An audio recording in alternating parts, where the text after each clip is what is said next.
इन 5 काम के बिना अधूरी है नवरात्रि, नहीं मिलेगा माँ दुर्गा का आशीर्वाद, व्रत भी हो जाएगा निष्फल।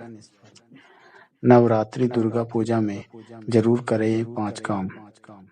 15 अक्टूबर को आश्विन माह के शुक्ल पक्ष की प्रतिपदा तिथि से शारदीय नवरात्रि की शुरुआत होने वाली है। इसमें माँ दुर्गा के 9 स्वरूपों की विधि विधान से पूजा करते हैं और व्रत रखते हैं। लोक मान्यता है कि नवरात्रि में व्रत रखने और दुर्गा पूजा करने से माता रानी का आशीर्वाद मिलता है, साथ ही मनोकामनाएं भी पूरी होती हैं।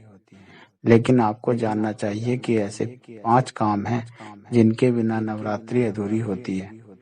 माँ दुर्गा का आशीर्वाद प्राप्त नहीं हो सकता है और न ही आपका किया गया व्रत फलित होगा।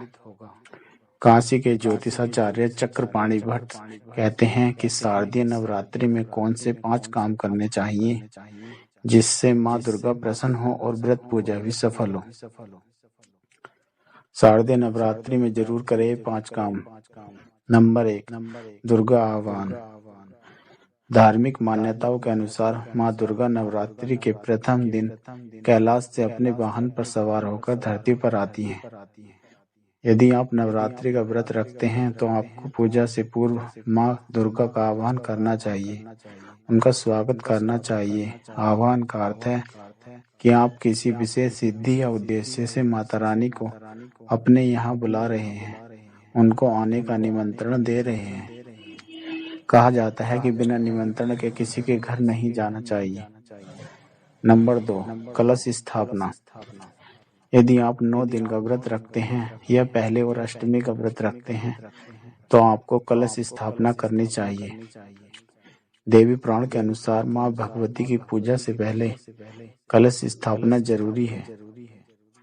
पूजा के समय कलश को देवी की शक्ति और तीर्थ स्थान के प्रतीक के रूप में स्थापित करते हैं। कलश को वैभव, सुख, समृद्धि आदि का प्रतीक मानते हैं। कलश में ब्रह्मा, विष्णु, शिव और दैवीय मात्र शक्तियों का वास होता है। नंबर 3, कन्या पूजा।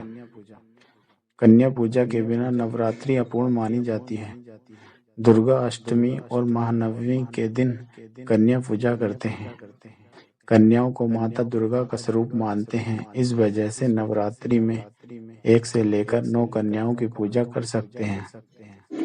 कन्या पूजा करने से सभी प्रकार के सुख, वैभव, समृद्धि की प्राप्ति होती है। नंबर 4, नवरात्रि हवन। नवरात्रि में हवन का भी महत्व है, इसके बिना पूजा पूर्ण नहीं होगी। हवन के समय आप जिन सामग्री से आहुति देते हैं वे नवग्रह, देवी और देवताओं को प्राप्त होते हैं। उससे प्रसन्न होकर वे आपके उद्देश्य की पूर्ति में सहायक होते हैं। हवन करने से मानसिक शांति और सकारात्मक ऊर्जा प्राप्त होती है। नंबर 5, नारी का सम्मान। नवरात्रि में माँ दुर्गा और कन्या की पूजा करते हैं। माँ दुर्गा स्वयं आदि शक्ति हैं, वही प्रकृति हैं। उनसे ही इस पूरी सृष्टि का सृजन है, वे ही प्राणवायु हैं। उनसे ही शिव पूर्ण होते हैं, तभी तो शिव शक्ति की परिकल्पना साकार होती है। वे अर्धनारीश्वर कहलाते हैं। नवरात्रि नारी के सम्मान का पर्व है।